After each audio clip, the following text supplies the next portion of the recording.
Hi, welcome to the next video. In the last couple of videos we've been looking at the second declension masculine noun. We learnt about the subject and the direct object, the nominative and the accusative. And then in the last video we learned that there are also three other cases. The vocative, which isn't used very often and usually isn't distinct from the nominative, but is occasionally. The genitive, which is the of use, and the dative, which is the indirect object. So we thought about this in relation in particular to the word logos, meaning word. We also looked at the difference between the singular and the plural, and I emphasize now that we can tell those different roles not by their position in the sentence, but by the ending. So the ending of the word becomes all important to us. And in fact, we looked at another word and put the same endings on to show that you can move it from one word to another. Now, Duff has a little section in section 3.2 where he talks about the special uses of the genitive and the dative. I'm not going to spend some time on that, so I would recommend that the next thing you do, if you haven't already done it, is read through that section. And then there are some exercises that you can do at the end of it, which are pretty useful as well. So I'm going to carry on really with where he continues in section 3.3, but I'm going to deal with it slightly differently because I think he throws quite a lot in all at one time. Now, that's going to make it quite difficult to consolidate what we've done with lessons. So you may need both this and the next video before you can really follow through on some of the work that Duff has done. But don't worry too much about that. It's just taking it one small step at a time. So the first thing that we need to emphasize is that the nouns in Greek not only change their form and have these cases that allow you to tell what function they have in the sentence, but in fact they can also be different nouns, can be different gender. And Greek has these three genders: masculine, feminine and neuter. Now, if you've learnt another language, the probability is you've come across this, at least to some extent. French, Spanish and Italian all have masculine and feminine.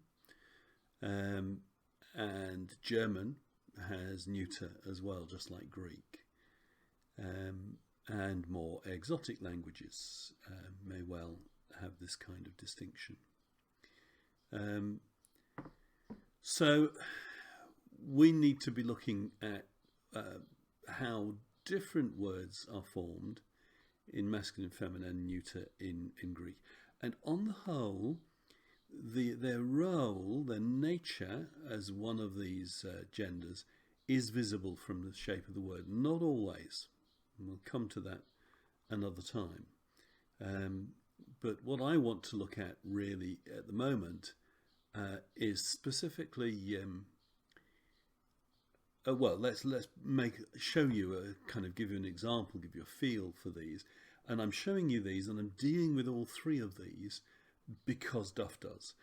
I would have liked to have kind of eased it in and shown you, having looked at the masculine word, which is what logos is, it's masculine, to sort of introduce you to neuter, and that's what we're going to do next. And then the feminine can come a little bit later. Duff kind of throws all three in at one time. And there's a kind of moral in that story, which I'll come to a little bit later. So we've seen the masculine, but what you need to be aware of is that there are other words. So the example that Duff gives in his book is acher, which is the word for beginning, and in neuter, ergon, meaning work. Now I'm going to ignore the feminine for now. You can actually see that arche is very different from logos, whereas ergon at least ends in a kind of O, you know, that the bit we add on at the end has an O, and that's quite significant. They're both O stem words. Okay, so we're going to look at these neuter nouns now. Having learned the masculine, we're going to look at the neuter nouns. And the good news is that they have the same case structure. So we're going to be looking at the singular and then the plural, put it all together and show you what it looks like. So let's look at the singular first. And the singular is the word ergon. So the nominative we've already seen. It's the word ergon.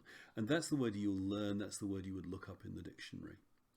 And I'm giving, on the right hand side, I'm showing you what we've already learned with logos, the masculine noun, for a comparison so we can see how they differ and how they're similar.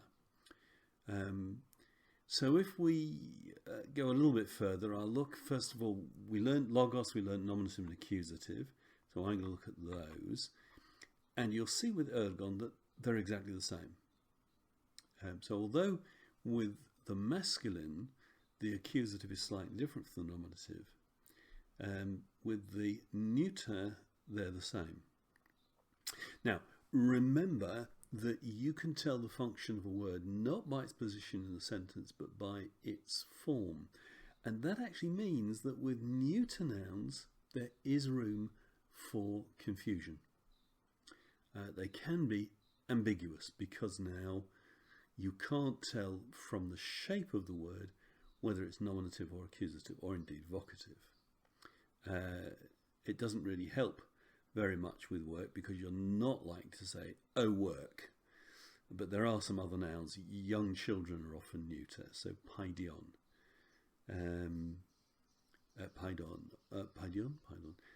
Teknon. And so you might say, oh, child, possibly. The nominative and accusative and indeed vocative are all the same form in the neuter. But if we then add the genitive and the dative, you'll see that they look remarkably like the masculine. So there are links between this masculine form and the neuter form. Now, there's no logic to all this. This is fact, and I'm afraid just as you had to learn the form of logos, you have to learn the form of ergon. But once you've learned logos, there are some clues to the neuter as well. Looking at the plural, you find that the nominative plural form for a neuter is the a at the end, so ergon becomes erga. The vocative and accusative remain the same again, so we're now talking about works. And when we put the genitive and dative together, little surprise, it looks remarkably like the masculine nouns. So that really rushes through it. You've seen them very quickly, but that's the neuter noun. So if we put it all together now, and still giving you that comparison with the logos, there's your table of the second declension neuter noun. In fact, because we're emphasizing neuter, I've called it second declension neuter. In a way, that table is the second declension. So you've got the way in which ergon is structured, singular and plural, and the way the logos is structured, singular and plural. Ergon is the example of a neuter noun. Logos is the example of a masculine noun. And there are a couple of simple rules that we can apply to this. This is the same table, but with smaller print, just so that we've got it in front of us. And I want to suggest that there are some simple rules that may help you to form the neuter. And they're really, we've really already touched it. The first is that nominative, vocative, and accusative are always the same in both singular and plural. They're not the same as each other. Singular and plural are distinct, but the nominative, vocative, accusative, singular are the same form, and the nominative, vocative, and accusative, plural are the same form. And then the genitive and dative always follow the masculine.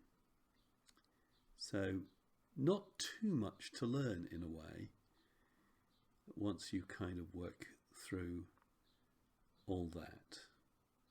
Okay?